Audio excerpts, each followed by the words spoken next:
assim ou você ficou? Pode ser assim.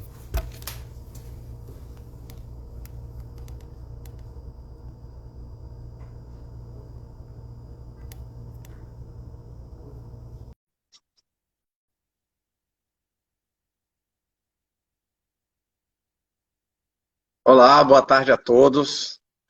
Vamos dar início a uma live com a professora Juliana Justo. Já fiz o convite a ela. Nós vamos falar sobre design jurídico no contrato de honorários advocatícios. Ei, professora Juliana, Boa como vai? tarde, tudo bem? Boa tarde. Tá bom o áudio para você? Tá Tá me escutando perfeito. bem? Te Ótimo. escuto muito bem. Professora Juliana, é um prazer estar aqui com você. Tá? Novamente, também é uma honra para mim estar falando em nome da Escola Superior da Advocacia, da Ordem dos Advogados do Espírito Santo. Depois de muito tempo sem fazer live, estou aqui contigo. E primeiro eu vou te apresentar, né? A professora Juliana Justus vai falar sobre design de contrato de honorários advocatícios. Ela é professora do programa de graduação e pós-graduação em processo civil. É da FDV, não é isso, professora Juliana? Isso. Isso, coordenadora do Laboratório de Design Jurídico e Inovação da FDV, mestre em Direitos e Garantias Fundamentais e doutora em Direito Processual pela USP. Está tudo certo, doutora Juliana? É Tudo isso mesmo? certinho, tudo certinho. Você quer falar alguma coisa inicialmente? Eu Ou nós já agradeço. podemos...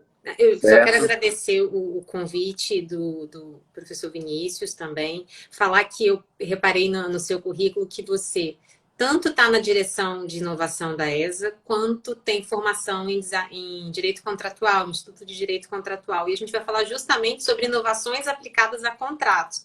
Pode ser contrato de serviços advocatícios ou pode ser um outro contrato, só muda a nossa dor, a nossa dificuldade para redesenhar esse contrato. E a gente vai falar basicamente sobre inovar contratos, né? E contrato é relacionar, é se relacionar. Claro, isso.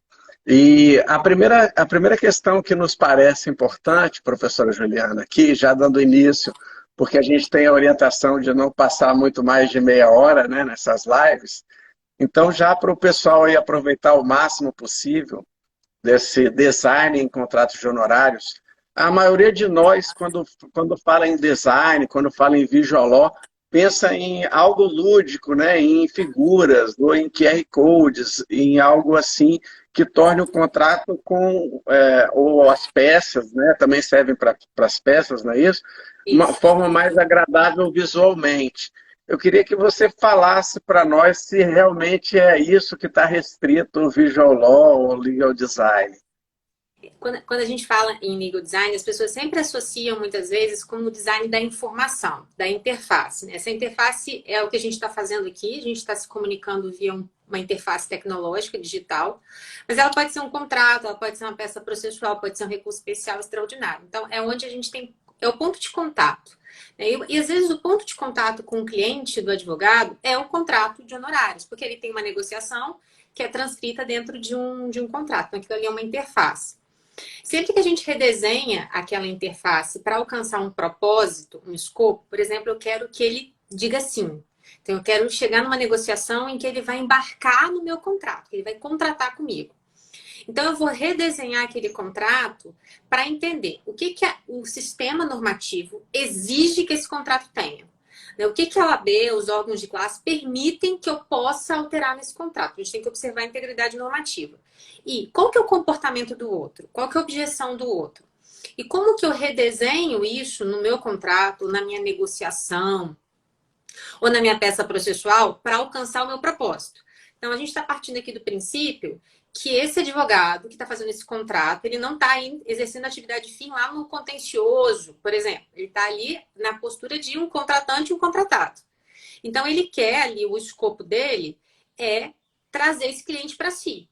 Ou negociar uma cláusula naquele contrato que tenha algum escopo protetivo para evitar um litígio com esse cliente no futuro. Então, da mesma forma que ele tem que fazer esse contrato para se proteger de um risco futuro, para eventualmente ele sacar esse contrato e se valer dele num contencioso, Ele tem que redigir esse contrato de forma que ele consiga alcançar o comportamento que é esperado do cliente. Então, você fez um contrato, mandou por e-mail, o cliente desapareceu, né? Isso é um comportamento. Por que que esse comportamento surgiu, né? Será que é uma questão mercadológica mesmo? Será que meu preço não era adequado para esse cliente e por isso ele fugiu, ele desapareceu? Ou tem uma outra objeção? Aí que a gente entra no design. Porque a integridade normativa, que são as regras de direito contratual, a gente conhece. Só que a gente não pode só pensar no contrato como instrumento protetivo. A gente precisa pensar no contrato como um instrumento de interação. Porque tanto no âmbito processual como no direito contratual, e o Vinícius vai falar isso muito melhor do que eu, porque a especialidade dele é contratual e a minha é processo, né? No processo a gente tem relação processual, mas no contrato a gente tem relação de direito civil. É uma relação, a gente tem sujeitos de direito civil. É comprador e vendedor, é contratante e contratado, e aqui é autor e réu. Então, a gente vai focar nesse relacionamento e nos comportamentos desses sujeitos para repensar esse contrato de uma forma que ele observe as regras, mas que ele alcance o comportamento que a gente quer que seja feito. Aí, a maior parte das pessoas vai olhar um contrato com redesign e vai achar que tem um fluxo ali, ou que tem um desenho, ou que tem uma coisa estética. Só que a gente tem que olhar aquilo e ver as métricas. Então, é como se eu pegasse 2 clientes seus. 2 clientes não. Eu vou pegar 2 grupos de controle. Um grupo em que eu entreguei um contrato texto corrido, né? Sem nenhuma atenção com o comportamento. Só pensando no que o sistema exige que o contrato tenha. E no outro contrato, eu vou redesenhar para atingir um propósito objetivo. Então, eu descubro que o problema é que o preço não está, por exemplo, claro. Ele não sabe quais são as atividades que vão ser desenvolvidas pelo advogado. E aí eu vou precisar resolver essa objeção no meu contrato. E aí eu redesenho para isso. A maior parte das pessoas vai ver 2 contratos. Um contrato que é texto corrido, que não tem nenhuma importância de interação. E o outro vai ver um fluxo. Só que por detrás daquilo, a gente tem que ver métrica. Então, eu vou fazer um teste. Eu vou botar um contrato para um grupo e um outro contrato para outro grupo. E vou ver qual contrata mais, né? Qual contrato é mais fechado. Se é o primeiro ou se é o segundo. Aí eu tenho métrica. E aí eu vou dizer, olha, esse negócio aqui, ele performa melhor. Ele é melhor para o meu negócio. E aí o contrato, ele passa a ser um instrumento de performance do negócio. E não só um instrumento de proteção jurídica para você apresentar no contencioso futuro, que eventualmente pode nem acontecer. Então, a ideia é essa, né? É não pensar no desenho efetivamente. É pensar nas métricas que estão por detrás daquilo. Por isso que a gente sempre tem um grupo de controle, que é o que eu normalmente faço, sem nenhuma consideração de comportamento, e um grupo em que eu vou fazer um protótipo modificado e eu vou medir se a métrica vai aparecer.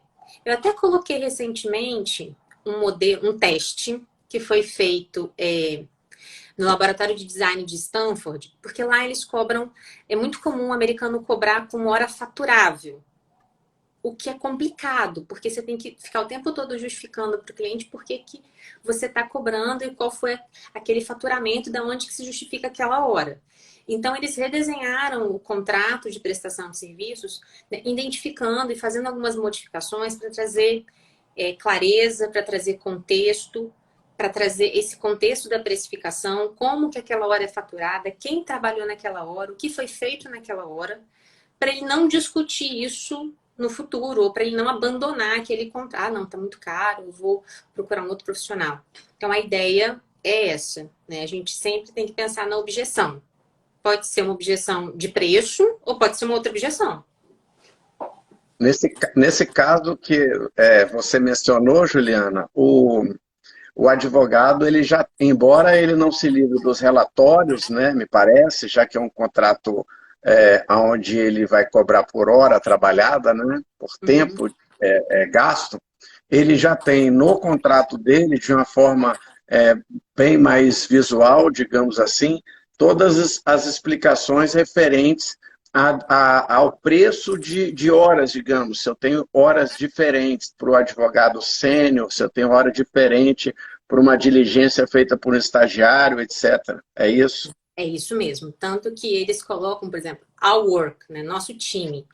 Então, eles fazem a distinção de quem foram os profissionais que trabalharam especificamente naquele contrato. Se foi o advogado sênior, se foi o paralegal, se teve pesquisa, se teve visita ao juiz. Então, eles vão quantificando e no final eles colocam de forma muito clara: please pay, por favor, pague. Porque essas aqui foram as horas trabalhadas, essa aqui foram as pessoas que trabalharam, esse aqui foi o preço combinado por hora de acordo com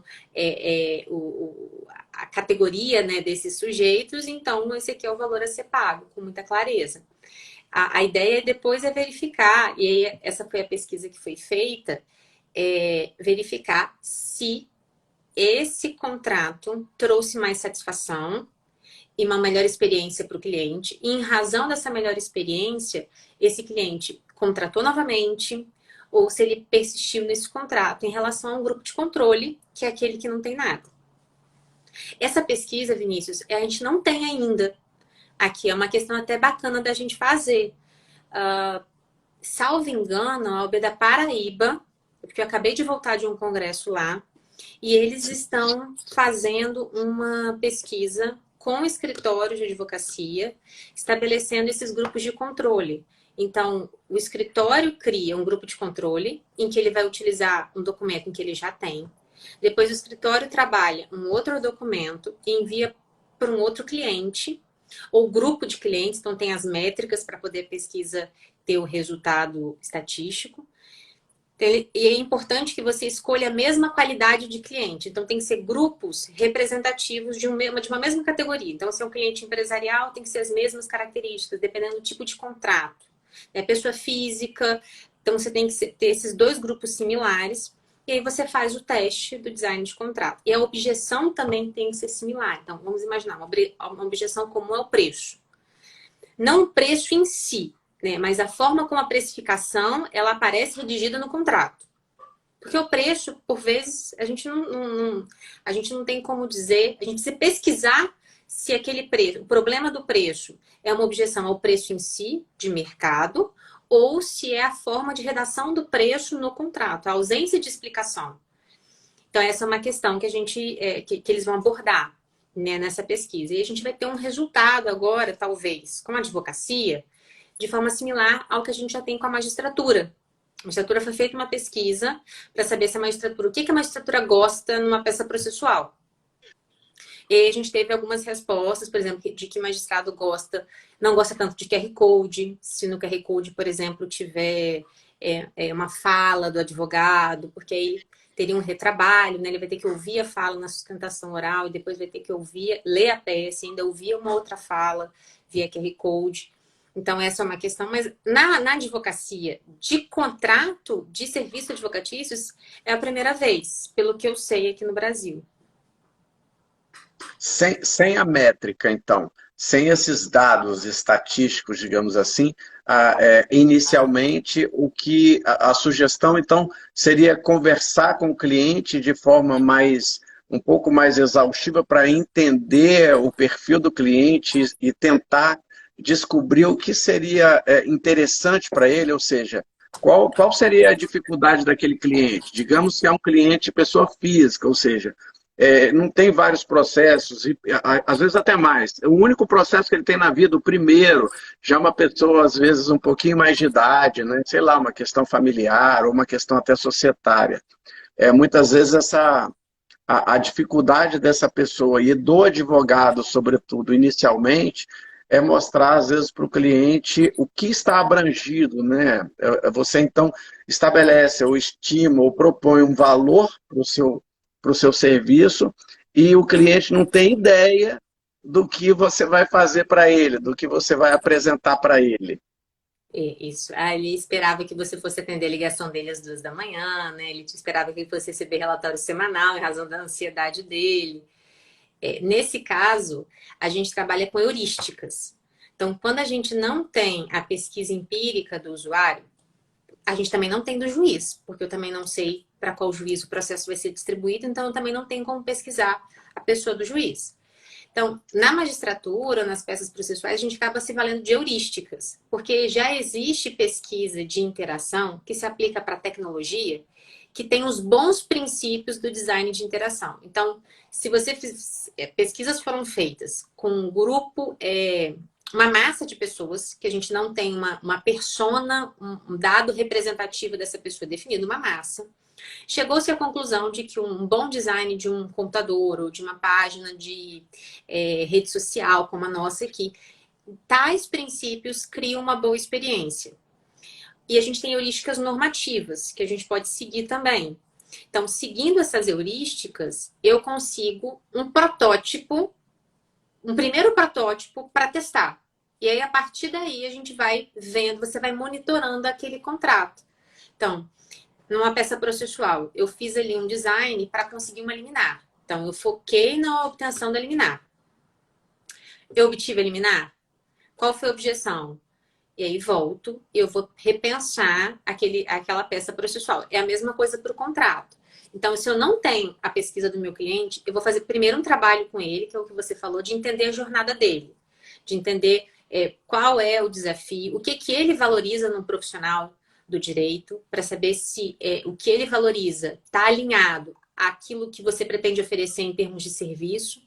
Então, fazendo esse alinhamento, você consegue redesenhar um contrato com uma pesquisa bem superficial e baseada nas heurísticas, que são essas regras gerais. Depois, você monitora, porque aí você tem que manter um contrato de controle. Então, você tem que ter um contrato de controle não modificado para testar se o novo contrato surtiu efeito ou não surtiu efeito, se teve uma majoração de resultado. Heurística que a gente pode seguir, por exemplo, já existem algumas, né? A questão da precificação é da falta de transparência na indicação do preço. Então, isso é uma questão. Saber quais são os componentes daquele preço. Então, tem que trazer uma clareza que espelhe a linguagem do usuário.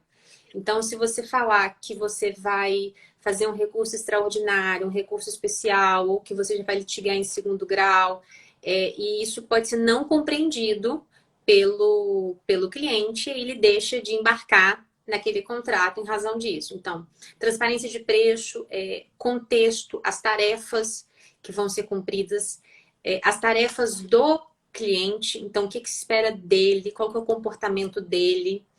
Isso é muito importante. Tanto é importante que aqui, por exemplo, a rede social usa isso, né? Então aqui tem um compartilhe, tem um arraste para cima, tem um clique. Tudo isso é chamada para ação. Então a rede social, ela te diz exatamente o que ela espera de você, usuário. Então ela quer que você entre aqui e ela quer tomar o teu tempo. Ela quer atrair a tua atenção, porque ela vive disso. Então, Instagram é remunerada como? Como é que ele monetiza? Pela sua atenção. Você fica aqui assistindo, daqui a pouco você assiste publicidade, isso patrocina o serviço. Então, eles criam chamadas de atenção que vão te manter ali ligado naquela experiência. A mesma coisa no âmbito normativo. Os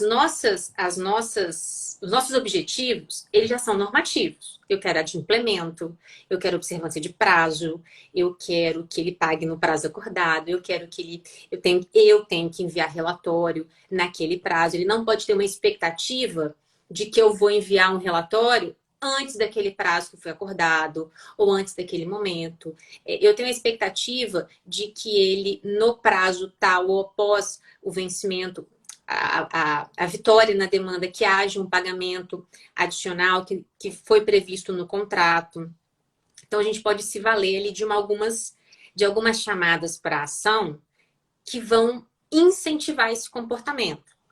Lembrando que tudo que a gente facilita, incentiva, e tudo que a gente dificulta, desincentiva. Então, eventualmente, se eu quiser desincentivar uma ação, eu posso colocar um dificultador no contrato para que aquela ação seja postergada ou seja o último recurso a ser utilizado. Em contrato também, né? A gente tem um elemento do design de interação que é chamado de Kairos. né, que é o design persuasivo, que rede social usa muito, que é notificação. Porque se o Vinícius, né, o advogado Vinícius, ele for cobrar do cliente, ele vai ficar constrangido. Em determinado momento, ele vai ficar constrangido, porque o pessoal, muitas vezes, gera um constrangimento. Olha, o prazo do contrato para o pagamento está próximo ao vencimento. Olha, faltam 3 dias para o vencimento, faltam 2 dias para o vencimento. Olha, venceu. Olha, venceu e agora tem juros de mora e multa moratória. Então, essa cobrança feita pessoalmente, ela gera constrangimento. Só que a máquina, ela é um ator social. Então, é isso que se defende no design de interação. E a partir do momento em que a máquina é um ator, ela não se confunde comigo. Então, ela pode fazer a notificação. Eu posso programar, por exemplo, e-mails em que uma cláusula contratual vai estar ligada a uma comunicação. E, olha, 3 dias para o vencimento, 1 dia para o vencimento. Olha, vence hoje. Olha, vence hoje, agora vai ter um valor, que é o valor originário, mais 2%, mais tanto, que é o valor de tanto. E aí você vai trazendo essa clareza para as notificações. Da mesma forma, né, que a gente fica constrangido, a máquina não fica. E isso não transfere para você em pesquisas de design de interação. Então, a cobrança nunca é do Vinícius, a cobrança é da máquina e ela é automática. Então, essa é uma técnica de design persuasivo para incentivar uma ação. Porque às vezes a gente vai, não é nem má fé, é uma procrastinação. Ah, depois eu olho isso, aí depois eu pago, aí depois venceu e já tem multa moratória, já tem juros de mora. Então, a ideia é se valer, por exemplo, de alguns designs de interação que a gente pode colocar nesse contrato para incentivar comportamento. Sempre o comportamento normativamente previsto. Então, a gente já tem comportamento no direito contratual que a gente quer incentivar, que é o comportamento conforme a norma. Esse é o comportamento que vai estar no nosso contrato. Então, a gente tem que alinhar o que é normativo com técnicas de incentivar o que é normativo. E aí a gente vai redesenhando esse contrato e depois a gente observa. Teve resultado? A métrica foi alcançada? Ou a métrica não foi alcançada? E aí eu vou redesenhar. Por isso que a Reagan, do Laboratório de Design de Stanford, ela fala que o contrato ou qualquer interface é sempre um protótipo.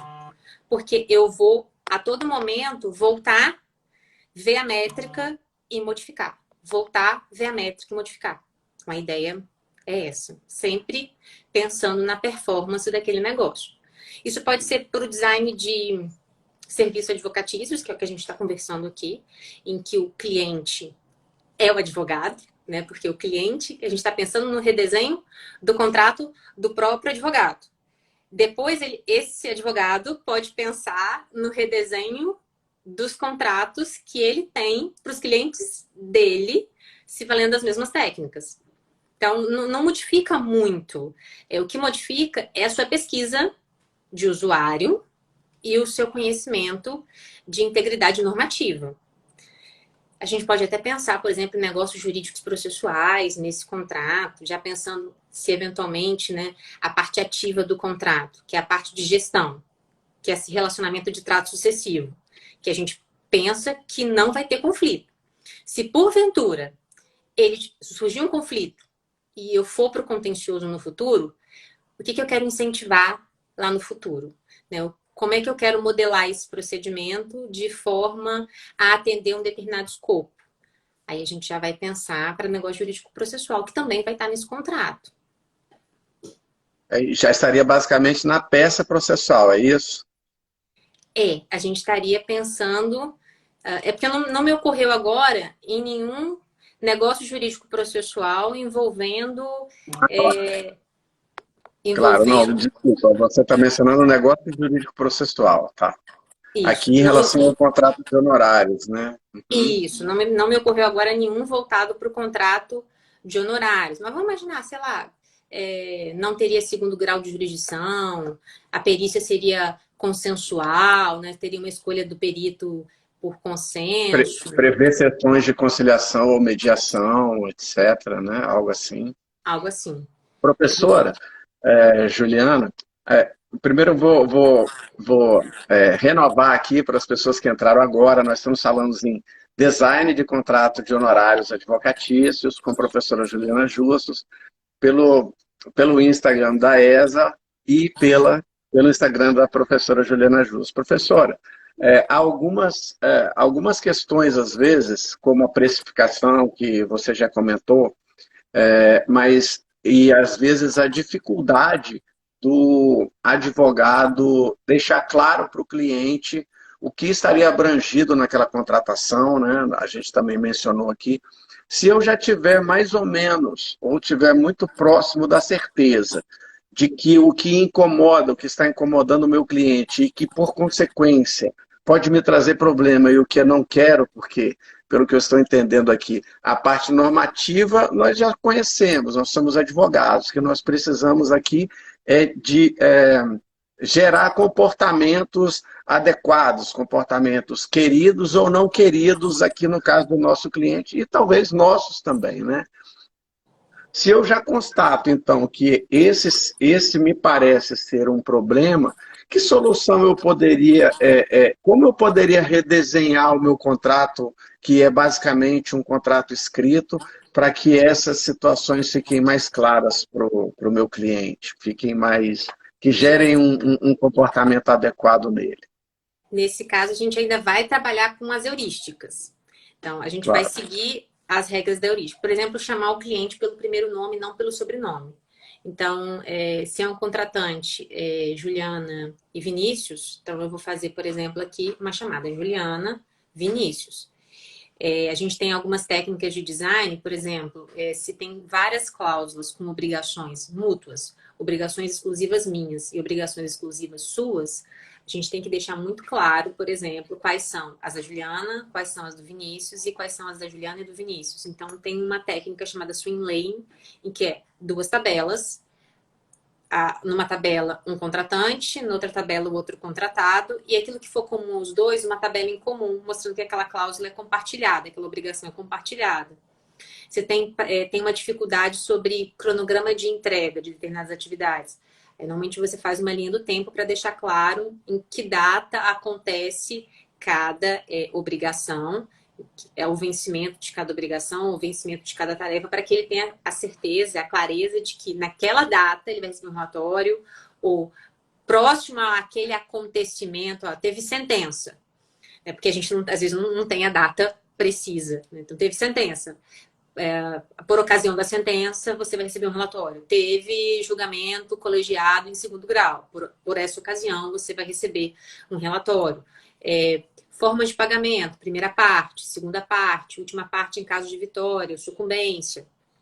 Então, isso a gente pode fazer fluxograma, mostrar todo o contrato, ele tem que ser navegável, intuitivo. Então, o cliente, ele não pode... a ideia é que não precise te ligar para falar assim, olha, doutor, cláusula tal, o que isso quer dizer com isso? Não entendi. Então, você faz todo o contrato navegável, assim como o iPhone, você compra e sai da loja usando o iPhone, o cliente ele tem que usar o seu contrato, porque contrato é proteção e gestão. Então, se a gente quiser funcionalizar esse contrato, tornar ele funcional, a gente tem que tornar ele usável. E tornar o contrato usável é o cliente usando, não é o juiz que conhece as normas jurídicas. Então, ele tem que usar o seu contrato. Essa seria a ideia, tornar ele funcional. Sem descurar das cláusulas que precisam estar lá na eventualidade de um litígio no futuro. Tem até um contrato que eu vi recentemente, não era de honorários advocatícios, mas era um contrato de locação que foi redesenhado e ele foi feito para o cliente. E ele colocou uma sumarização lateral com um link para as cláusulas obrigatórias do contrato, que eram parte integrante daquele contrato que estavam no anexo. Certo. Então, as cláusulas mais densas, técnicas, que não poderiam deixar de serem mencionadas, elas estavam nesse link na lateral, que levava a um anexo, e que era parte integrante daquele contrato. Mas aí o contrato foi todo pensado na gestão daquele relacionamento e depois nas cláusulas mais densas. Teve um outro que foi o contrário. Ele fez um contrato, dividiu o contrato numa tabela, 2 lados. De um lado, ele colocou as cláusulas do contrato com juridiquês, sem pensar, não refez nenhuma linguagem do usuário. Depois ele colocou uma sumarização lateral dentro daquela cláusula, então a cláusula está aqui. Aqui do lado ele colocava. Então, isso significa isso. Isso significa isso. Por exemplo, esse contrato não vincula terceiros. Então, era a cláusula de não vinculação de terceiros no contrato. Aí, na lateral, tinha escrito assim. Era o contrato da Buxum, que é um aplicativo digital. Estava escrito assim. Aqui aplica-se a fala do Metallica. Nada mais importa, só a gente. Então, eles citaram Metallica no contrato. Mas é um contrato de aplicativo digital. Então, cabe essa licença aí. E eles fizeram pesquisa de usuário. Então, eles sabem que quem contrata aquele tipo de aplicativo sabe quem é Metallica, é um público que ouve Metallica. Então, eles fizeram essa pesquisa. Muita gente acha que design é você fazer linguagem simplificada. Vamos simplificar. Isso é uma heurística. Ou seja, quando eu não sei quem é meu usuário, não sei se é o Vinícius, eu não sei se é o Marco Aurélio de Mello, ex-ministro aposentado do STF. Quando eu sei, se eu souber que é o ministro aposentado Marco Aurélio, eu não vou fazer linguagem simplificada, nunca, né? Porque eu vou fazer espelhado na linguagem dele. Agora, se eu não sei se é ele, ou se é o meu aluno do terceiro período, ou se é o meu pai, aí eu vou ter que me valer da linguagem simplificada, que é uma heurística em que qualquer pessoa vai me entender. Agora, quando eu sei quem é, eu espelho a linguagem nele, que é minha pessoa representativa e que orienta toda a tomada de decisão do meu contrato. Então, as pessoas acham que essa pesquisa é muito complicada, né? Porque você tem mestrado em direito processual, a gente que veio da academia e que fez pesquisa, a gente sabe que pesquisa empírica dá trabalho. 5 pessoas é o que é necessário. 5 pessoas te revelam 85% de todos os problemas comportamentais. Então, se você tiver um grupo representativo de um determinado tipo de empresário, você pesquisar a jornada desses 5, eles te revelam 85% dos problemas do contrato. Por isso que a pesquisa de design de interação, ela não necessariamente precisa de uma amostra estatística. Precisa ser grande. Ela precisa descobrir os problemas e rever o contrato. Basicamente isso. E aí você testa. Eu posso fazer isso dentro do meu próprio escritório com meus clientes, é isso, professor? Exatamente isso. E aí eu faço um questionário. Esse de Stanford, eles colocaram um questionário dentro do próprio contrato, dentro do próprio relatório. Então, a cada relatório, eles perguntavam para o cliente, né? Você teve alguma dificuldade de compreensão? O que você alteraria nesse contrato? Qual foi a cláusula que você teve mais dificuldade de compreensão? E aí você, a partir daquela interação, você dando a ele a oportunidade de interagir com você, você colhe os dados que são importantes para a tomada de decisão para rever o próximo. É como se fosse um precedente, né? O primeiro contrato é um precedente para o próximo contrato. Sim. Sem querer desmerecer, né, o estudo de vocês, né, de nós que estamos aí interessados no assunto, existem algumas perguntas mais ou menos já prontas para que, caso algum dos advogados que estejam nos ouvindo aqui se interesse e queira eventualmente se arriscar, né, eventualmente eu aconselharia, orientaria, né, mais algumas aulas com a professora Juliana e mais alguns cursos aqui. A ESA, inclusive, está seriamente interessada nessa possibilidade, né, doutora Juliana? A gente já conversou sobre isso. Mas, assim, você sugeriria algumas questões que pudessem ser expostas pelos próprios colegas que nos ouvem aqui? Questões, por exemplo... Você já fez aí, né? Você já fez umas 2 ou 3 aí agora, né? Essas perguntas, esses questionários, essa pesquisa. Perfeito. Então, tem uma página, é como se você fizesse uma pesquisa de satisfação, mas você não vai fazer pesquisas de satisfação. Você vai fazer pesquisas de interação. Então, saber se ele tem alguma objeção, então você precisa superar a objeção. Então, pergunte, há alguma objeção? Houve alguma dificuldade de compreensão do contrato? Houve alguma dificuldade de navegação pelo contrato? Porque o contrato ele tem que ser navegável, intuitivo e memorável. Então, a pessoa tem que bater o olho, ele não tem que ler o contrato. O contrato ele tem que ser escaneável. Então, ele tem que bater o olho no contrato. Se a cláusula de inadimplência, por exemplo, é importante e você precisa destacar com clareza. E o que acontece na hipótese de não pagamento do prazo acordado e identificar o valor, isso pode ser interessante para evitar, pode ser um desincentivo para evitar inadimplência. Então, você pode dizer, em letras garrafais, que a multa é de 10%, a multa é de 2%, e colocar isso de uma forma bem clara e bem destacada, de acordo com o problema que você viu no contrato. Se o problema foi inadimplência, você colocar claro quais são as consequências da inadimplência. Se o problema é acompanhamento de prazo, então você pode colocar uma linha do tempo. E aí depois você tem que perguntar especificamente sobre o problema. Então eu fiz isso, eu redesenhei e coloquei. Agora, ficou claro? Você tem alguma objeção a isso? E a gente tem outras técnicas também. Recentemente eu vi um legal design voltado para povos tradicionais. E era um contrato que queria se adquirir terras que eram pertencentes a povos tradicionais. E eles eram muito resistentes em iniciar uma negociação sobre a terra deles. Eles fizeram um contrato e colocaram ali uma imagem de um indígena, só que do indígena americano. E eles não se sentiram reconhecidos por aquilo. Isso aqui nem a gente, né? Nem vem com esse contrato aqui pra gente. Depois eles fizeram retratando aquela tribo e aí o contrato foi melhor aceito.